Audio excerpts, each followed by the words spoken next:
Hi అండి, అందరికీ నమస్తే. ఈరోజు గుత్తి వంకాయ కర్రీ ఎలా చేయాలో చూద్దాం. ముందుగా స్టవ్ ఆన్ చేసి కడాయి పెట్టుకొని అందులో శనగిత్తనాలు, లవంగాలు, కసూరి మేతి, చెక్క, కొబ్బరి, నల్ల నువ్వులు వేసి గోల్డెన్ కలర్ వచ్చేదాకా వేయించాలి. ఆ తర్వాత అవి పొడిగా నూరుకోవాలి. ఆ తర్వాత అందులో కొద్దిగా కారం, పసుపు, ఉప్పు, అల్లం వెల్లుల్లి పేస్ట్, గరం మసాలా వేసి పెరుగు లేదా వాటర్తో బాగా మిక్స్ చేసుకోవాలి.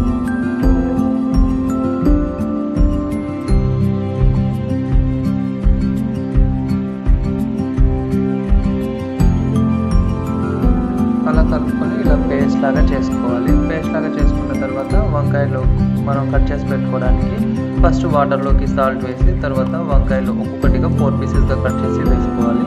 తర్వాత ప్యాన్లో ఆయిల్ పోసుకొని అందులో వంకాయలు బాగా గోల్డెన్ బ్రౌన్ వచ్చే వరకు వేయించుకోవాలి.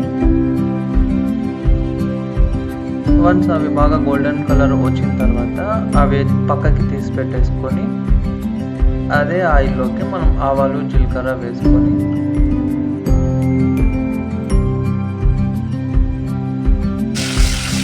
కొంచెం బాగా వేగిన తర్వాత ఇప్పుడు అందులోకి మనం చేసుకున్న మసాలాని వేసుకుందాం.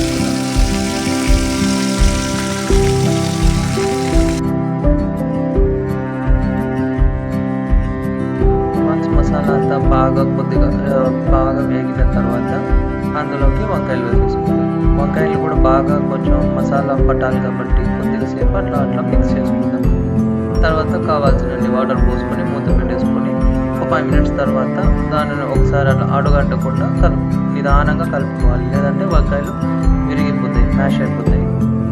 తర్వాత కొద్దిగా సాల్ట్ ఎక్కువ అయిందనేసి నేను టమోటా వేసుకున్నాను. టమోటా మన సాల్ట్ని బీట్ చేసుకోవడానికి హెల్ప్ చేస్తుంది. ఎక్కువ అయినప్పుడు అట్లా టమోటా వేసుకోవచ్చు. వంకాయలు కూడా బాగా మెత్తగా ఉడికిపోయాయి. ఒక 2 మినిట్స్ తర్వాత కర్రీ ఆఫ్ చేసుకొని అది మనం అన్నంలో కానీ లేదా చపాతీలో కానీ తింటే చాలా బాగుంటుంది. బాయ్.